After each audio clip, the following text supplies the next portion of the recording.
Hello friends, मैं हूं हिमांशु गुप्ता और आज हम बात करेंगे सिल्वर इस कमोडिटी के बारे में। फ्रेंड्स, पिछले कुछ हफ्तों में हमने सिल्वर के प्राइसेस में एक गिरावट आते हुए देखी और इनफैक्ट अगर हम इस साल के हाइज से बात करें जो कि लगभग 74,000 रुपये के आसपास के थे, वहाँ से सिल्वर के प्राइसेस में ऑलरेडी एक बड़ी गिरावट आते हुए देखने को मिली है। पिछले हफ्ते हमने देखा कि जो एक क्रूशल सपोर्ट था चार्ट्स पर लगभग 64,000 के आसपास, वहाँ से प्राइसेस ने उन सपोर्ट लेवल्स को भी ब्रीच किया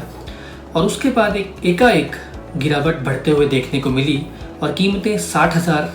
पर केजी के आसपास इंडियन मार्केट्स में पहुँचते हुए देखने को मिली।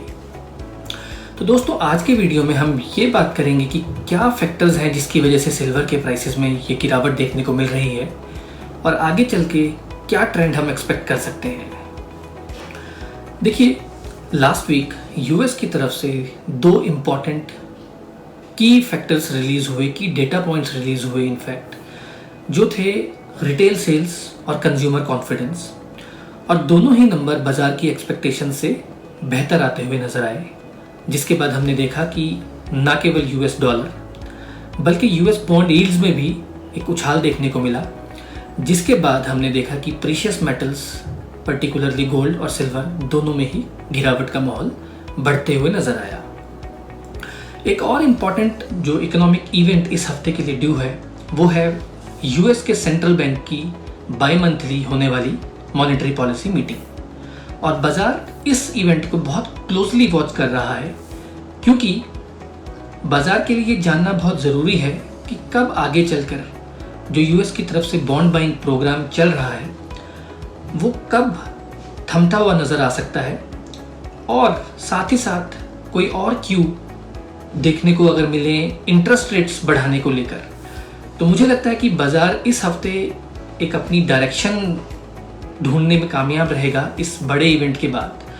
और उसके बाद मुझे लगता है कि यहाँ पर काफ़ी हद तक तमाम फाइनेंशियल मार्केट्स में इक्विटीज़ एंड कमोडिटीज़ दोनों में आने वाले कुछ हफ्तों के लिए एक ट्रेंड की क्लैरिटी देखने को मिलेगी। जहाँ तक सिल्वर की पर्टिकुलरली बात है, तो देखिए शॉर्ट टर्म ट्रेंड सिल्वर का फिलहाल कमज़ोरी की तरफ इशारा कर रहा है। भारतीय बाज़ारों में मुझे लगता है कि जो दिसंबर वायदा है यहाँ पर 61,500 और 62,000 का एक अच्छा रेजिस्टेंस, जिसको सप्लाई जोन कहा जा सकता है,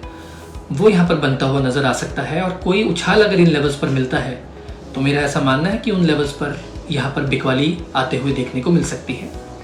डाउन साइड में जो इमीडिएट सपोर्ट यहाँ पर आने वाले हफ्तों में निकल कर आ रही है वो है लगभग 57,000 और 55,000 तक के लेवल्स। तो मुझे लगता है कि यहाँ पर आने वाले शॉर्ट टू मीडियम टर्म में सिल्वर में जो वीकनेस का ट्रेंड है वो यहाँ पर कमज़ोर जो वीकनेस का ट्रेंड है वो जारी रहता हुआ नज़र आ सकता है, जब तक कि कीमतें वापस से 64,000 के ऊपर यहाँ पर स्टेबल होते हुए ना देखने को मिले। डाउन साइड में जैसा मैंने अभी कहा 57,000 57,500 पहला सपोर्ट लेवल है, और हो सकता है कि कीमतें 55,000 तक भी गिरते हुए नजर आएं। तो यहाँ पर आने वाले समय में मुझे लगता है कि जो थोड़ी वीकनेस है वो यहाँ पर परसिस्ट करती हुई नजर आएगी। तो फिलहाल शॉर्ट टर्म ट्रेडर्स के लिए यहाँ पर खरीदारी से बचने की सलाह रहेगी।